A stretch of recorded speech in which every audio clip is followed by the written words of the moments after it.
Hello दोस्तों, मैं विश्वास सर स्वागत करता हूं अपने YouTube चैनल द विश्वास एकेडमी पर। दोस्तों, आज का जो टॉपिक है बहुत ही महत्वपूर्ण टॉपिक होने जा रहा है। क्योंकि इसके बिना हम किसी भी सेंटेंस का फॉर्मेशन कर ही नहीं सकते हैं। जिस प्रकार से हम लोगों ने सेंटेंस को क्लासिफिकेशन किया था उसमें देखा था कि स्ट्रक्चर के आधार पर और फंक्शन के आधार पर। तो स्ट्रक्चर के आधार पर हम लोगों ने जो सीखा था कि उसमें सब्जेक्ट चाहिए होता है, वर्ब चाहिए होता है, ऑब्जेक्ट चाहिए होता है। इसी को हम लोग फॉलो करने वाले हैं कि सबसे पहले सब्जेक्ट क्या होता है, वर्ब क्या होता है और ऑब्जेक्ट क्या होता है। तो आज का जो टॉपिक होगा हम लोग देखेंगे कि सब्जेक्ट क्या होता है। तो सबसे पहले हम लोग देखते हैं कि सब्जेक्ट की हिंदी क्या होती है। तो जैसा अगर किसी से भी पूछा जाता है कि भाई सब्जेक्ट होता क्या है, वो तुरंत कहता है कि कर्ता होता है। हम लोगों ने जब बांटा था सेंटेंस में तो आपने देखा था कि सब्जेक्ट की जो हिंदी होती है उद्देश्य होता है। लेकिन अगर किसी से पूछा जाए कि सब्जेक्ट भैया क्या होता है तो वो सीधे यही कहता है कि जो कार्य करता है वही क्या होता है, कर्ता कहलाता है, अर्थात सब्जेक्ट कहलाता है। लेकिन क्या इतने जानने से हमारा क्लियर हो पाएगा? नहीं, क्योंकि हम लोग को बेसिक से एडवांस लेवल तक जाना है और बेसिक आधार यही सारी चीजें हैं बाबू। तो हम लोग सब्जेक्ट को फाइंड करना सीखेंगे और सब्जेक्ट का क्या क्या अर्थ हो सकते हैं और कैसे ये चीजें काम करती हैं, सब्जेक्ट कितने हो सकते हैं, इन पर भी हम लोग क्या करेंगे, चर्चा करेंगे। जैसे देखिएगा, अगर हम सब्जेक्ट के बारे में बात करते हैं तो आप जानते होंगे कि जो नॉर्मली तरीके से बताया जाता है कि जो कार्य करता है वही हमारा सब्जेक्ट होता है। लेकिन यहां देखिएगा, अब कार्य करने वाले कितने लोग होते हैं, तो सबसे पहले हमारा क्या आ जाता है, नाउन होता है। ये देख लीजिएगा, नाउन यानी कि दुनिया का कोई भी शब्द जिसका कुछ नाम हो वो क्या होता है, नाउन होता है। जैसे अभी हम कह देते हैं नाम में क्या हो जाएगा, पेन हो जाएगा, कलम हो जाएगा, लाइट हो जाएगा, यानी जो भी चीजें हम क्या कर सकते हैं, नाम ले सकते हैं। और नाम लेने में दो चीजें आती हैं, इसमें सबसे इंपॉर्टेंट चीजें क्या आ जाएंगी, एक आ जाएगा बाबू लिविंग थिंग्स और दूसरा क्या आ जाएगा, नॉन लिविंग थिंग्स। ये देख लीजिएगा, अर्थात सजीव और निर्जीव दोनों वस्तुएं नाउन के अंतर्गत आती हैं, इसके अलावा कोई चीजें नहीं है। तो जो भी नाउन होगा वह सब्जेक्ट के रूप में क्या कर सकता है बाबू, कार्य कर सकता है। दूसरी चीजें, नाउन के ही स्थान पर आप लोगों ने पढ़ा होगा कि प्रोनाउन, लेकिन उसको देखा नहीं जा सकता। जैसे अगर हम बात करते हैं, जैसे भी देखिएगा, नाउन का मतलब क्या होता है, एक और आसान तरीका से समझाते हैं नाउन समझने का। नाउन जब भी आप देखिएगा, जब भी आपके दिमाग में जैसे ही आपने नाम लिया तो जाहिर सी बात है कि आपके दिमाग में उसका एक इमेज बन जाएगा। जैसे हमने बोला कलम, तो तुरंत दिमाग में इमेज बन गया कलम। लेकिन जिसका इमेज न बने, ठीक है ना, उसी को हम क्या कहेंगे, प्रोनाउन कह देंगे। ऐसे देख लीजिएगा, अब प्रोनाउन भी क्या होता है बाबू, सब्जेक्ट का काम करेगा। जैसे देखिएगा, कोई आ रहा है, अब बताइए कोई आ रहा है तो क्या कोई का इमेज बनेगा दिमाग में, नहीं बनेगा। किसी ने मेरी घड़ी चुरा ली है, किसी ने मेरी घड़ी चुरा ली है, तो क्या कोई इमेज बनेगा, नहीं बनेगा। ये सब क्या होंगे, प्रोनाउन होंगे। अर्थात प्रोनाउन भी सब्जेक्ट का काम करता है। याद रखिएगा, अभी हम लोग बात करें बाबू सब्जेक्ट के लिए, रीजन क्या है ये सब चीजें सीखने का। अगर आप एसएससी की तैयारी करेंगे या बैंक की तैयारी करेंगे तो उसमें PQRS आता है बाबू, पैरा जंबल, या कह सकते हैं उसको सेंटेंस रीअरेंजमेंट। अगर हम जानते रहेंगे कि भैया सबसे पहले कोई भी स्ट्रक्चर फॉलो होता है तो आप जानते होंगे कि सब्जेक्ट होता है, वर्ब होता है और क्या होता है, ऑब्जेक्ट होता है। अगर हम सब्जेक्ट को फाइंड कर पाए तभी तो हम उसको पहले स्थान पर रखेंगे। ये बहुत इंपॉर्टेंट हो जाता है। तो जो चीजें बाबू सिखाई जा रही हैं बहुत ही इंपॉर्टेंट होंगी आपके लिए। ध्यान से समझने की बात है कि आखिर सब्जेक्ट क्या क्या हो सकता है, तभी जब हम उसको पहचानेंगे तभी तो रीअरेंज कर पाएंगे। तो पढ़ तो रहे हैं बेसिक चीजें, लेकिन जब तक ये चीजें नहीं आएंगी बाबू आप एडवांस लेवल तक नहीं पहुंच सकते हैं। इसलिए ये सबसे इंपॉर्टेंट चीजें हो जाती हैं कि बेसिक चीजें हमारी क्या हो, कंप्लीट हो। जैसे अभी तक हम लोगों ने सीखा कि सब्जेक्ट में क्या आ सकते हैं, नाउन आ सकता है। नाउन में क्या क्या चीजें आती हैं, लिविंग होती हैं और नॉन लिविंग, यानी दोनों चीजें आ जाती हैं। इसके बाद प्रोनाउन भी क्या होता है, सब्जेक्ट के रूप में यूज किया जा सकता है। और जो नेक्स्ट इंपॉर्टेंट है कि तीसरा क्या होता है बाबू, ये देखिएगा हमने क्या लिखा, नाउन इक्विवेलेंट। ये देख लीजिएगा, इक्विवेलेंट यानी इक्विवेलेंट का मतलब होता है समकक्ष। EQUIVALENT, एक्विवेलेंट का मतलब होता है नाउन के समकक्ष होना। अर्थात नाउन नहीं होगा लेकिन नाउन के समकक्ष माना जाएगा। और यह भी क्या होते हैं बाबू, सब्जेक्ट के रूप में प्रयोग होते हैं। मोस्टली इसमें दो तरीके के सेंटेंस आएंगे बाबू, या सब्जेक्ट के रूप में काम करेंगे। पहला जो होगा हम उसको बोलते हैं इन्फिनिटिव, ये देखिएगा इन्फिनिटिव, और दूसरा जो होता है वो क्या होता है, जिरंड होता है। अभी हम लोग आगे चलकर चर्चा करेंगे बाबू। इन्फिनिटिव की जो पहचान होती है वो क्या होता है, 2+V1, और जिरंड की जो पहचान होती है वो क्या होता है, क्रिया में ING होता है। ये देखिएगा, अर्थात अभी तक हम लोग जितने भी सब्जेक्ट के फॉर्मेशन हो सकते हैं वो देखें। पहली चीजें क्या है बाबू, नाउन। नाउन में क्या आती है, लिविंग चीजें भी आती है और नॉन लिविंग भी चीजें आती हैं। उसके बाद प्रोनाउन। प्रोनाउन में जैसे देख लीजिएगा, आप जानते होंगे कि ही आ जाएगा, समवन आ जाएगा, ये सारे क्या होंगे बाबू, सब्जेक्ट के रूप में काम करेंगे। एनीवन भी कह सकते हैं, एनीवन भी आ जाएगा। और नाउन इक्विवेलेंट में क्या आता है, इन्फिनिटिव भी होता है, जिरंड भी होता है। जैसे थोड़ा सा देखिएगा, अगर हम कह देते हैं कि दिन में सोना लाभदायक है, दिन में सोना, ठीक है ना, हानिकारक है चाहे लाभदायक है, कोई भी सेंटेंस ले सकते हैं। अब मैं बात करता हूं यहाँ एक एग्जाम्पल के माध्यम से समझिएगा, ठीक है। जैसे देखिएगा, हमने लिखा यहां पर to sleep in the day is harmful, ये देख लीजिएगा, इज हार्मफुल।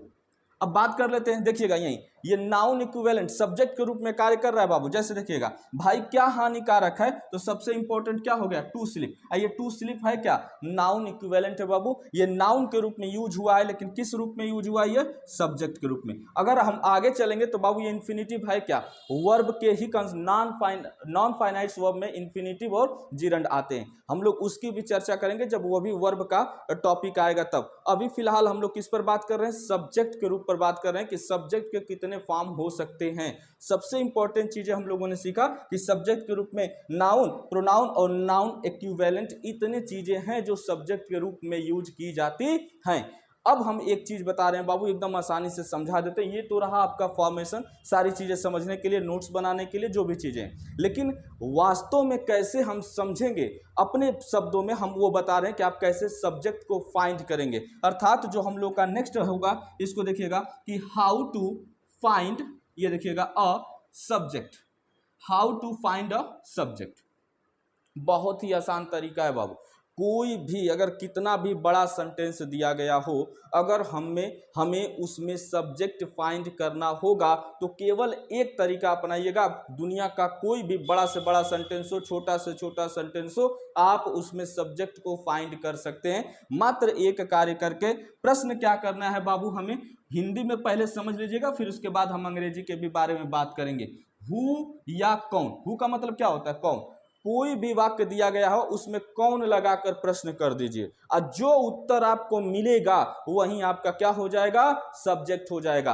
अर्थात सेंटेंस छोटा हो चाहे बड़ा हो, कौन लगाकर प्रश्न करिए, जो उत्तर मिलेगा वही हमारा सब्जेक्ट होगा। जैसे आपको एक एग्जाम्पल के माध्यम से समझाते हैं, देखिएगा यहां एग्जाम्पल मैं लिख दे रहा हूं, कोई भी एग्जाम्पल ले लीजिएगा। जैसे अभी हम बात कर लेते हैं कि राम, ये देखिएगा, Ram goes to market, Ram goes to market. अब बताइएगा, राम बाजार जाता है। अभी प्रश्न करेंगे भैया कौन जाता है, जाने का काम कौन कर रहा है, तो कौन कर रहा है, राम कर रहा है, तो राम क्या हो जाएगा, सब्जेक्ट हो जाएगा। अर्थात सिंपल सी बात है बाबू। चलिएगा एक आपको एग्जाम्पल के और थोड़ा सा माध्यम से समझाएंगे, ये देखिएगा बहुत इंपॉर्टेंट हो जाएगा। मैं इसको मिटा देता हूं, ये देखिएगा, अभी मैं पूछूंगा, ऐसे एक सेंटेंस लिख दिया कि महात्मा गांधी को कौन जानता है, ठीक है ना। तो देखिएगा मैंने लिखा who knows the Mahatma Gandhi, ये देख लीजिएगा, who knows the Mahatma Gandhi. अब मैंने पूछा प्रश्न क्या, कि महात्मा गांधी को कौन जानता है। अब आप प्रश्न को क्वेश्चन करिए, भाई जानने का काम कौन कर रहा है, कौन ही है ना वह व्यक्ति जो ये क्या कर रहा है, महात्मा गांधी को जानने का काम कर रहा है। अर्थात यहां सब्जेक्ट क्या होगा बाबू, हु होगा। और हु सब्जेक्ट किस लिए, अब चूंकि हु क्या होता है बाबू, प्रोनाउन होता है। देखिएगा इसमें आ जाएगा, क्यों, क्योंकि कौन का इमेज नहीं बन पा रहा है। भाई महात्मा गांधी को कौन जानता है, अगर हम कहते रमेश जानता है तो रमेश का तुरंत दिमाग में हमारा इमेज बन जाता कि नहीं बन जाता। देखिएगा सारी चीजें एक दूसरे से बाबू रिलेवेंट है, कहीं ना कहीं मिलेंगी। अगर आप थोड़ा सा चीजों को क्या करना, जैसे नहीं होता लाई अप करना, अगर दोनों को जोड़िए, कड़ियों को जोड़ना जिस दिन सीख जाएंगे बाबू, उस दिन अंग्रेजी पूरी की पूरी आ जाएगी। रीजन क्या, अभी जैसे देखिएगा, अभी इन्फिनिटिव हम पढ़ा रहे, बहुत बड़ा टॉपिक हो जाएगा इन्फिनिटिव, जिरंड, पार्टिसिपल, लेकिन यहां भी आ रहा है। अर्थात दुनिया मतलब ग्रामर पढ़ते समय आपको एकदम चौकन्ना रहना पड़ता है। रीजन क्या है ना, कि हर एक चीज दूसरे चीज से क्या है, इंटरकनेक्ट है। उसी कनेक्शन को आपको पकड़ना, अगर जिस दिन वो पकड़ना सीख जाएंगे, एकदम चीजें क्या हो जाएंगी, आसान हो जाएंगी। जैसे देखिएगा who knows the Mahatma Gandhi, अगर मैंने पूछा कि भाई इसमें क्या है, कि सब्जेक्ट कौन सा है, आपने बता दिया हु। अब हु क्या है, क्या, तो प्रोनाउन है। अब प्रोनाउन है जो सब्जेक्ट के रूप में कार्य कर रहा है, और हमने आपको पहले ही बता दिया है कि सब्जेक्ट के रूप में कितनी चीजें होती हैं, तो 3 चीजें ही आएंगी, इसके अलावा कुछ नहीं आने वाला है। चीजें क्लियर हो गया कि नहीं हो गया? ये रहा हम लोग का सब्जेक्ट का पूरा कॉन्सेप्ट। इसके अलावा आपको सब्जेक्ट के बारे में ज़्यादा जानने की जरूरत नहीं है। इतना से आप एसएससी सीजीएल मेंस यानी जितने भी हायर एग्जामिनेशन होते हैं आप सारे के सारे बीट कर सकते हैं। सब्जेक्ट के जितने कॉन्सेप्ट थे वो सारे के सारे हमने क्या कर दिए, यहाँ पर क्लियर कर दिए हैं। आगे हम लोग जो चर्चा करेंगे, अब इसके बाद चर्चा करने वाले हम लोग किस पर? ऑब्जेक्ट पर। पहले सब्जेक्ट फिर लास्ट में वर्ब देखते हैं। तो इस बार अब हम लोग टॉपिक आगे क्या होगा? ऑब्जेक्ट का होगा। तो आइए बाबू ऑब्जेक्ट के बारे में हम लोग बात करने वाले हैं कि ऑब्जेक्ट क्या होते हैं। तो अभी पूछा जाएगा कि भैया ऑब्जेक्ट क्या होते हैं, आप सीधा जानते हैं कि इसकी हिंदी क्या होती है?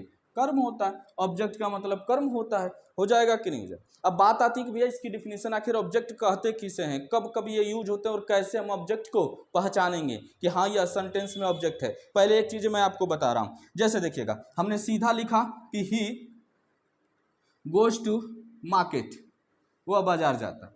अब मैं पूछूंगा कि इसमें भाई आप ऑब्जेक्ट बता दीजिए, तो सबसे पहले तो आप सब्जेक्ट पहचानना जान चुके हैं। जानने का क्या है कि सिंपल सी बात है कि प्रश्न भाई बाजार जाने का काम कौन कर रहा है, तो कौन कर रहा है, तो आप तुरंत कहेंगे कि वह कर रहा है। ये देखिएगा तो ही तो आपको सब्जेक्ट मिल गया। मैं कहूंगा कि इसमें ऑब्जेक्ट बताइए, तो लड़के क्या करते हैं, विद्यार्थी सीधे सीधे कहते हैं कि देखिएगा ही क्या हो गया हमारा सब्जेक्ट हो गया, गोज क्या हो गया हमारा वर्ब हो गया, और टू मार्केट को तुरंत क्या कह देते हैं बाबू? ऑब्जेक्ट कह देते हैं।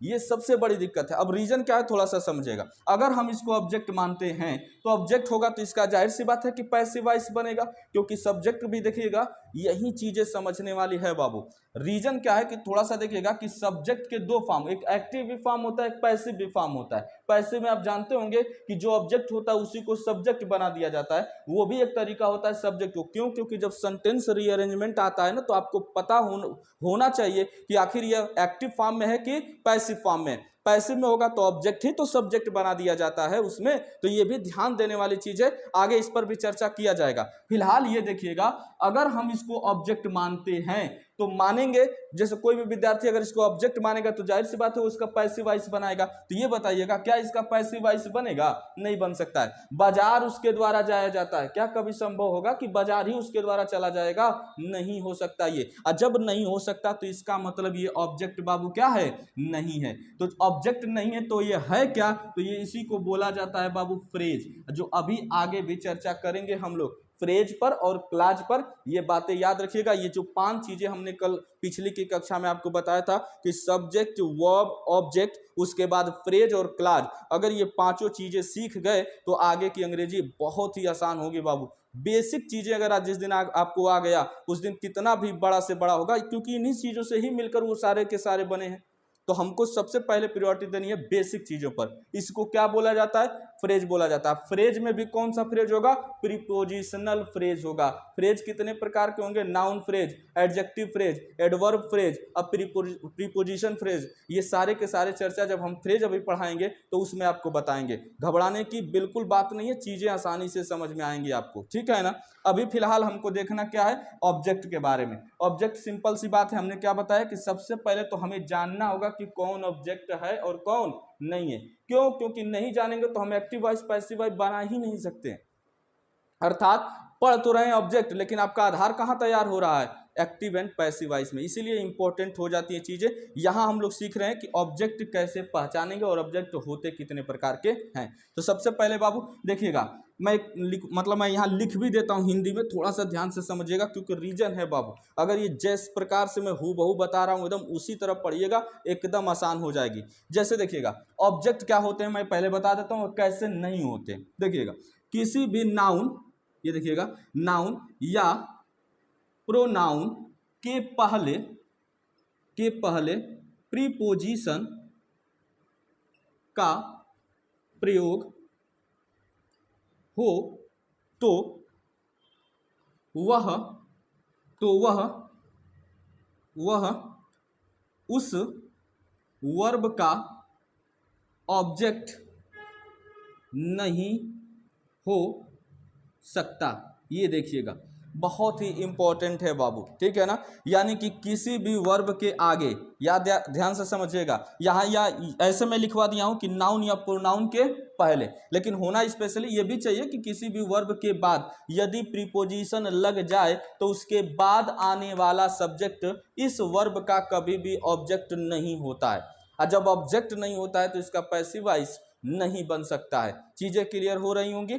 चलिएगा अब हम लोग बात करते हैं कि ऑब्जेक्ट के कितने प्रकार होते हैं। तो ऑब्जेक्ट बाबू दो प्रकार के होंगे। पहले को हम बोलते हैं डायरेक्ट ऑब्जेक्ट और दूसरे को क्या बोलते हैं, इनडायरेक्ट ऑब्जेक्ट।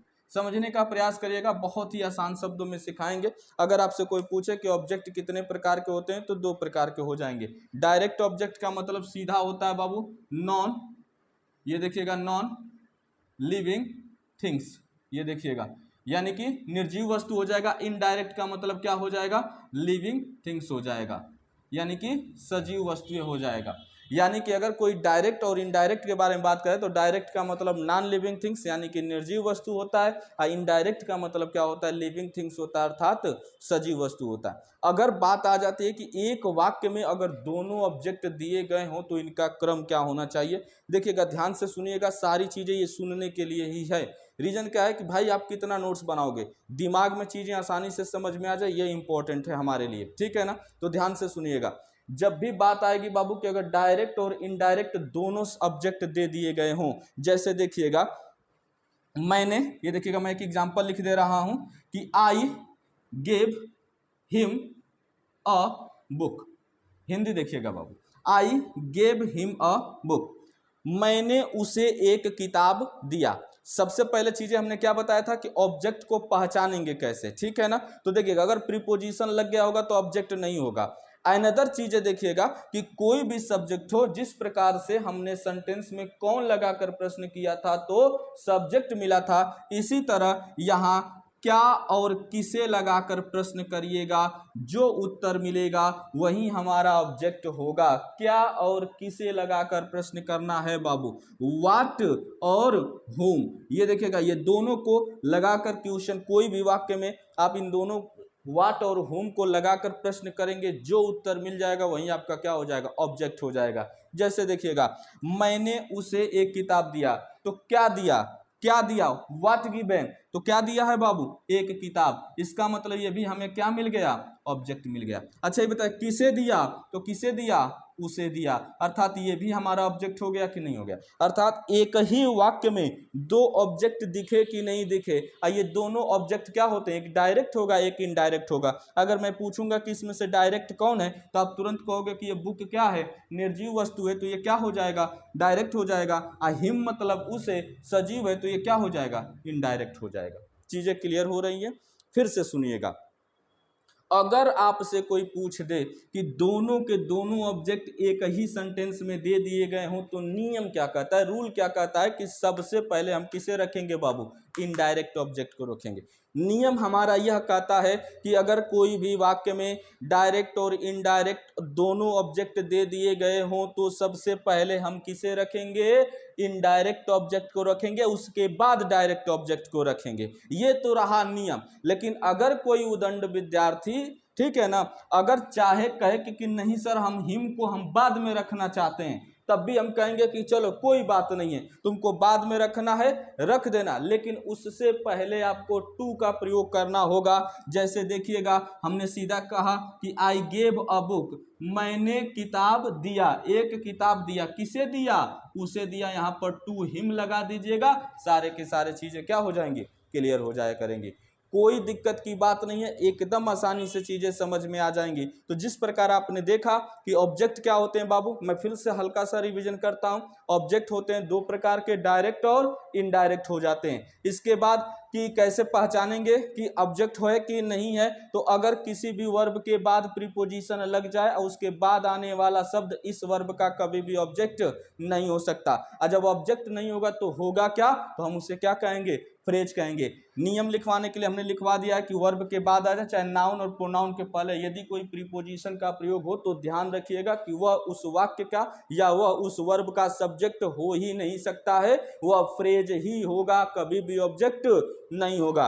इसके बाद हमने बताया एग्जाम्पल के तौर पर कि अगर दोनों ऑब्जेक्ट दे दिए गए हो तो सबसे पहले हम सजीव को रखेंगे, बाद में निर्जीव को रखेंगे। लेकिन अगर आपका मन है कि नहीं हम सजीव को बाद में रखेंगे तब भी कोई दिक्कत नहीं है, आप क्या करिएगा, उससे पहले टू का प्रयोग कर दीजिएगा। ये चीजें समझ में आई। इतना रहा बाबू पूरा का पूरा ऑब्जेक्ट का कॉन्सेप्ट। अगर ये चीजें जानते हैं तो हम लोगों ने सब्जेक्ट भी सीख लिया, ऑब्जेक्ट भी सीख लिया। अब हम लोग इसके बाद चर्चा करने वाले हैं किस पर, वर्ब पर, कि वर्ब क्या होते हैं और कैसे वर्ब को पहचाना जाता है। तो आइए वर्ब के बारे में देखिएगा।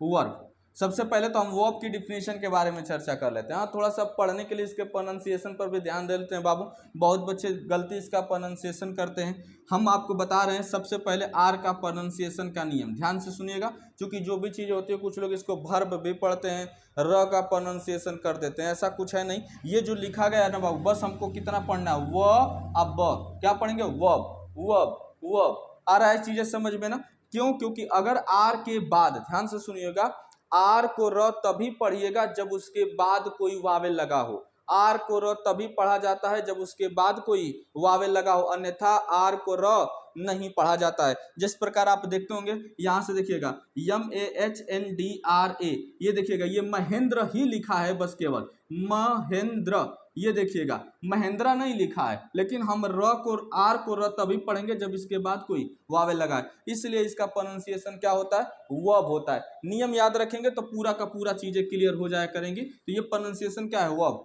अब बात करते हैं वर्ब की डिफिनेशन के बारे में। तो सिंपल सी बात हो जाती है कि कार्य करने वाले जितने शब्द होते हैं सारे के सारे क्रिया होती हैं, जिसका डिफिनेशन हम लोग सीधा सीधा यही लिखते हैं कि वर्ब इज अ डूइंग, ये देखिएगा word, verb is a doing word, यानी कार्य करने वाले जितने शब्द होते हैं सब के सब क्या होते हैं, क्रिया होते हैं। लेकिन ऐसा नहीं है बाबू, हम इसमें क्या करेंगे, जैसा भी ये तो हो गया एक्शन को रिप्रेजेंट कर दिया, लेकिन एक्शन ही केवल वर्ब नहीं होता है। अगर हम स्टेट के बारे में बात कर लेते हैं, स्टेट मतलब हो जाएगा अवस्था, अवस्थाएं भी क्या कहलाती हैं बाबू, क्रिया कहलाती हैं। जैसा भी देखिएगा, अगर मैं कह दूंगा कि मैं खड़ा हूं, तो क्या मैं कोई कार्य कर रहा हूं, नहीं, यह मेरे खड़े होने की क्या है, अवस्था है, स्टेट है। तो खड़ा होना भी क्या हो जाएगा, क्रिया है। जैसे कोई कह देता है कि वह सो रहा है, अब बताइए सो रहा है तो क्या कोई कार्य कर रहा है, नहीं, उसकी सोने की अवस्था है, तो वो भी हमारा क्या हो जाएगा, क्रिया हो जाएगा। यानी कि एक्शन और स्टेट ये दोनों के दोनों क्या होते हैं, क्रिया के अंतर्गत आते हैं। और क्रिया को पहचानने का, वैसे तो देखिएगा बाबू, क्रिया को अगर हम लोग बांटें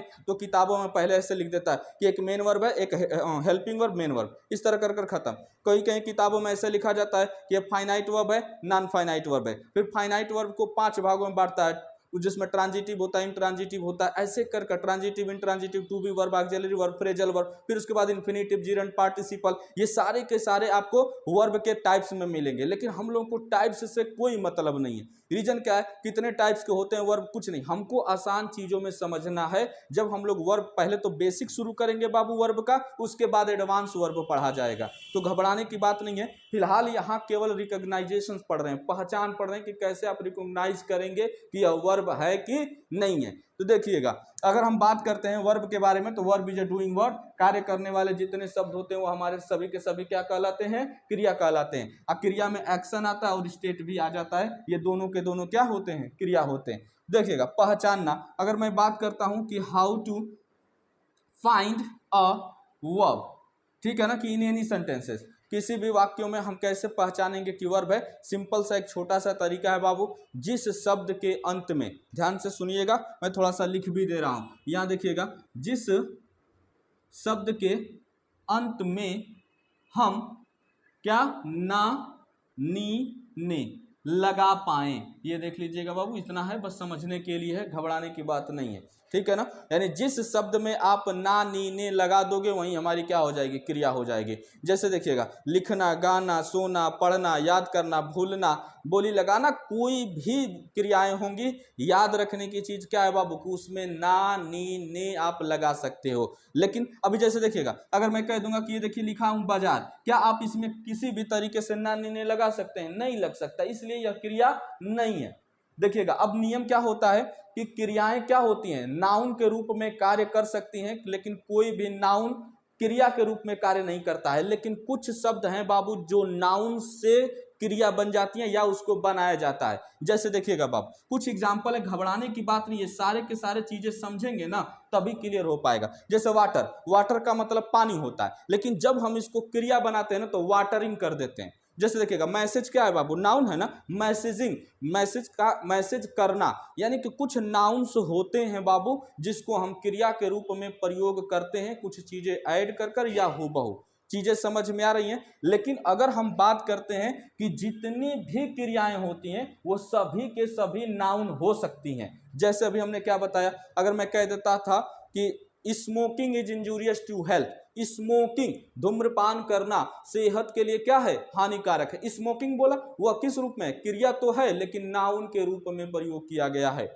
अर्थात दुनिया का कोई भी क्रिया होगी हम उसको नाउन के रूप में प्रयोग कर सकते हैं, लेकिन सभी नाउन को हम क्या करते हैं, क्रिया के रूप में नहीं बना सकते। लेकिन कुछ नाउन्स होते हैं कि जो क्या होते हैं, क्रिया के रूप में कार्य करते हैं। जैसे थोड़ा सा देखिएगा, बदलाव करना हो जाता है। हमने आपको एक वर्ड दिया, यहां से देखिएगा, ये देखिएगा इसी से ADVIC, ये देखिए एडवाइस, ये क्या है बाबू, CE लगा है ना, तो इसे हम क्या बोल देंगे, नाउन बोल देंगे। अगर हम इसी में ADVISE कर देंगे, ये भी एडवाइस है, ये क्या हो जाएगा, वर्ब हो जाएगा। एक सलाह होता है, एक सलाह देना होता है। तो चीजें क्या समझने की क्या बात है कि बस सिंपल सी बात है कि जिस शब्द में आप ना, नी, ने लगा दोगे वही क्रिया होगी, जिसमें नहीं लगाएंगे वो क्रिया नहीं होगी। फिलहाल के लिए अभी इतने ही समझना है। रीजन क्या है कि अभी हम स्ट्रक्चर के आधार पर सेंटेंस को बांटे थे। हमें सब्जेक्ट चाहिए था, वर्ब चाहिए था, ऑब्जेक्ट चाहिए था। हम लोगों ने सब्जेक्ट के भी बारे में अध्ययन कर लिया, वर्ब के बारे में भी अध्ययन कर लिया और ऑब्जेक्ट के भी बारे में अध्ययन कर लिया। ये चीजें कैसे काम करती हैं, क्या है इनका कॉन्सेप्ट और कितना है, ये सभी की सभी चीजें हम लोग क्या कर चुके हैं, सीख चुके हैं। इसके बाद अगर कोई भी चीज, अगर हम जैसे बात कर लेते हैं, आप उतना भी बड़ा सेंटेंस आप बना लीजिए, बड़ा से बड़ा सेंटेंस, छोटा से छोटा सेंटेंस, आपको 3 चीजों की आवश्यकता होती है बाबू, सब्जेक्ट चाहिए होता है, वर्ब चाहिए होता है और क्या, ऑब्जेक्ट। और ये हम लोग चीजें क्या कर चुके हैं, सीख चुके हैं। ठीक है, तो आज ये हम लोगों ने सब्जेक्ट, वर्ब और ऑब्जेक्ट को सीखा। वीडियो कैसा लगा ये जरूर कमेंट कर बताइएगा, और अभी तक चैनल को आपने सब्सक्राइब नहीं किया होगा तो सब्सक्राइब कर लीजिएगा। मिलते हैं नेक्स्ट वीडियो में क्लाज और फ्रेज के साथ। धन्यवाद।